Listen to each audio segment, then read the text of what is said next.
வணக்கம் நண்பர்களே. குரு பெயர்ச்சி பார்ப்போம். குரு பெயர்ச்சி ரிஷபராசி. ரிஷபராசிக்கு சென்ற குரு பெயர்ச்சி வருங்க.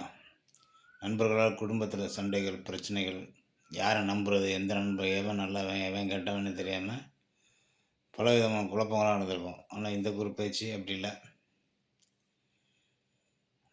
நல்ல நண்பர்கள் கிடைப்பாங்க, நல்ல லைஃப் பார்ட்னர் கிடைப்பாங்க, நல்ல தொழில் பார்ட்னர், கூட்டாளி எல்லாம் நல்லபடியாக ஆவாங்க. ஆன்மீக பயணம் செல்லலாம். தந்தை வழியில் இருந்த பிரச்சனைகள் ஆகலாம். தொழில் கிடைக்கும், லாபம் கிடைக்கும். தொழில் லாபம். மன வருத்தம். அவனுக்கு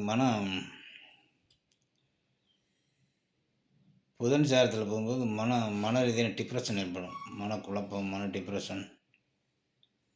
அது வந்து கரெக்டாக பார்த்துங்க. மற்றபடி தொழில், உத்தியோகம், வியாபாரம், படிப்பு, நல்ல நண்பர்கள் கிடைக்கணும், நல்ல லைஃப் பார்ட்னர், நல்ல உறவினர் கிடைக்கிறது, நல்ல தொழில் கூட்டாளி, நல்லா முயற்சி பண்ணுங்கள்.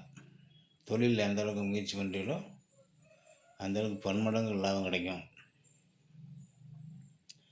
ஆமாம், யாரை நம்புறது, எந்த நண்பரை நம்புறது, நண்பாமல் இருக்கிறதெல்லாம் அதெல்லாம் முடியுது. இப்போ நல்ல நண்பர்கள், நல்ல உறவினர்கள், நல்ல நட்பு, தாய் வழி உறவு, தந்தை வழி உறவுலாம் நன்மைகள் உண்டாகும். ஆமாம், நல்லா லாபம் கிடைக்கும். தொழில் ரீதியாக நல்லா முயற்சி பண்ணுங்கள், நல்லா முதலீடு போடுங்க, நல்லா லாபம் கிடைக்கும். வணக்கம் நண்பர்களே. நன்றி, வணக்கம். லைக் பண்ணுங்கள், ஷேர் பண்ணுங்கள், கமெண்ட் பண்ணுங்கள். வணக்கம்.